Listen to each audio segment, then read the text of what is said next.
Sure. And that's a big subject, and it's a subject that most people don't really seem to even have a clue about. People would tell you that they believe in human freedom. At the same time, they can't even tell you what a right is. So they're expecting to be able to protect rights, which they don't even know what rights are, and therefore would not even have any means or ability to be able to do so.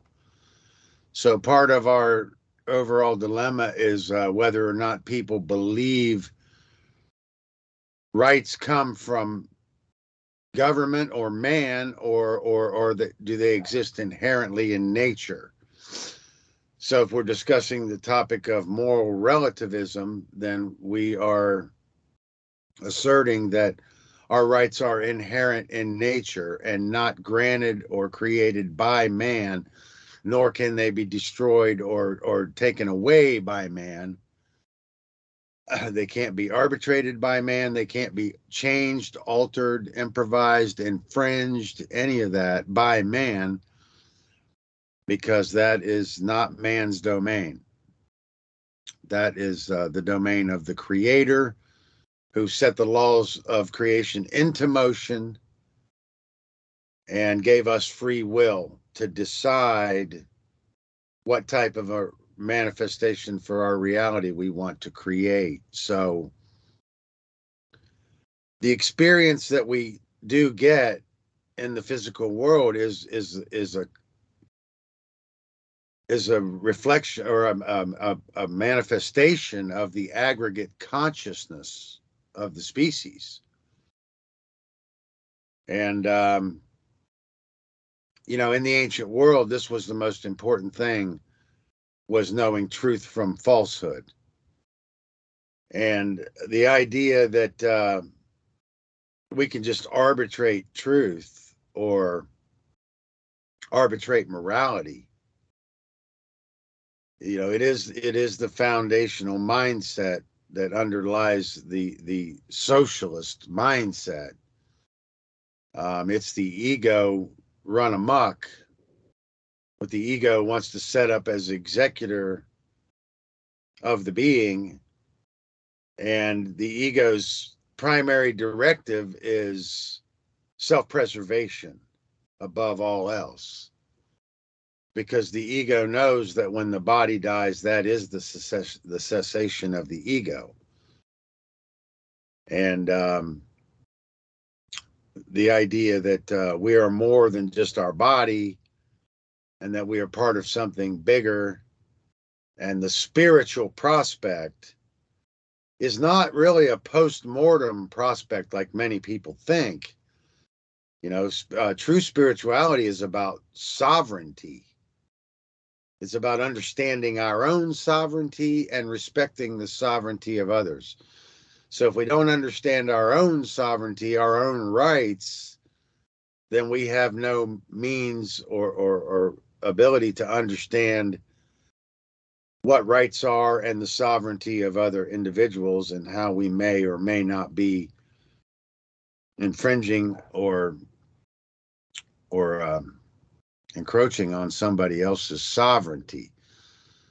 So we need to establish that what a right is, and we need to understand that morality is objective and not subjective to our whims and preferences. Because, everything that's wrong with the world today, I would tell you, is a result of people thinking that they are the arbiters of truth. And there's a lot of psychology that goes in or leads up to this condition, this human condition that is slavery in the modern world. And a lot of people still haven't realized that. A lot of people are more comfortable giving away their rights because they want to give away their responsibility to know truth. The Carl Jung quote comes to mind: "Man will do anything, no matter how absurd, to avoid facing his own soul." And that includes, putting on a government costume and rushing headlong into a hail of bullets. But yeah, so moral relativism is at the crux of the human dilemma. And, so in the ancient world, I like to say that the ancients could not afford the luxury of dogma. They could not afford the luxury of erroneous thinking.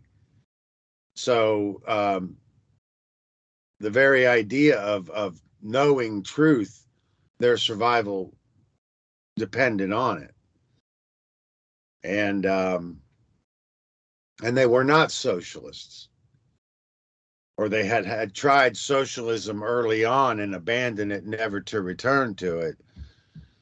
That was during the early civilization. After the civilization had undergone some progress, it actually did revert back to socialism, and that ultimately did lead to the collapse of Egypt and every other great civilization in its wake. But yeah, moral relativism is the real issue, and it has everything to do with truth discovery and truth discovery methods that we are not taught in our modern education. So the true adversary is ignorance, and the only solution to that is better education.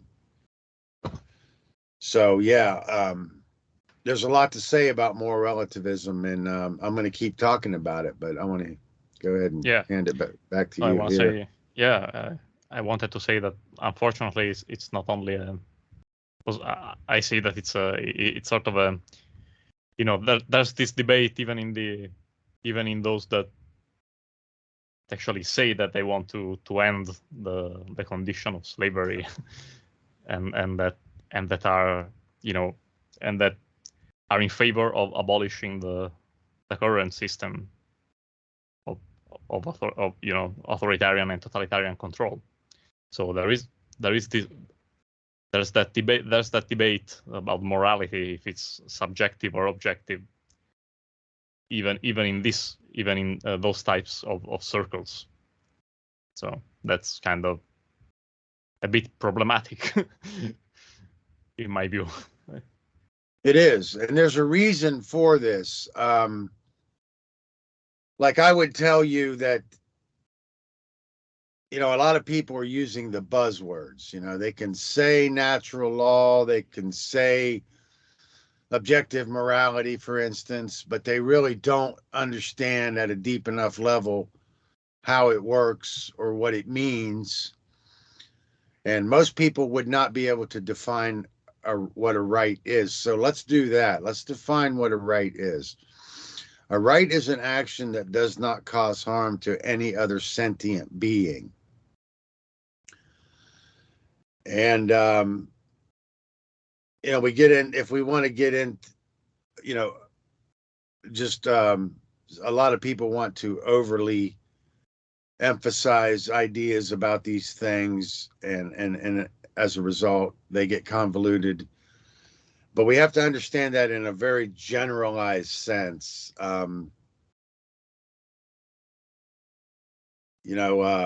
Any sentient being has the same rights as every other sentient being. In Jeremy Locke's book, The End of All Evil, he describes evil as that which destroys freedom. And I think that's a good definition to work with, because it helps us identify evil in the world. To understand that a government's claim as the authority is a claim to the Most High, but it's also a claim to be the arbiter of truth, in the sense that it wants to arbitrate what is right and wrong and tell you what you may or may not do, or are and are not allowed to do. And of course, it's based on transactional leadership. So I've been hammering on that a little bit. Let's define leadership. Very generally, there's two types of leadership. There's transactional, which is essentially punishment and reward. And then there's transformational, which is basically leading by example, or setting a good example, or inspiring somebody to walk a different path. But yeah, all government leadership is transactional leadership, and that means punishment and reward. And government does not have a right to exist because man is not the lawmaker. So this is why the idea of natural law is among the most occulted information in the world. This knowledge took hundreds of thousands of years to discover and understand and develop methods and discovery methods to understand it, including the trivium and the quadrivium. However, we have to understand that the biggest part of our human story that's been lost is the story of how we were endeavoring to find ways to preserve that knowledge. And then the rest of the human story is at the point where that knowledge became an inconvenient truth to man's materialistic ambition. The rest of the human story is how to get rid of that knowledge or sequester that knowledge from sight or access. So that's part of the dilemma that we're dealing with. And if we look at what our history is, what we actually have for our history, most of what we have is very late in the game. Our classical history, our 2,000-year window of what we have left of the history is very late in the game. It's all very late in the game of our human story. And, we've already been indoctrinated and conditioned into the idea that man is the lawmaker for thousands of years. So we're not only going to have to do better, we're going to have to do significantly better to understand why we have this failure in academia and scholarship, why we are repeating the same mistakes from the past, and why we are on a road, which even a beginner should be able to tell is going to a bad place by now. Should be able to see that human rights and human freedom is being trampled and destroyed.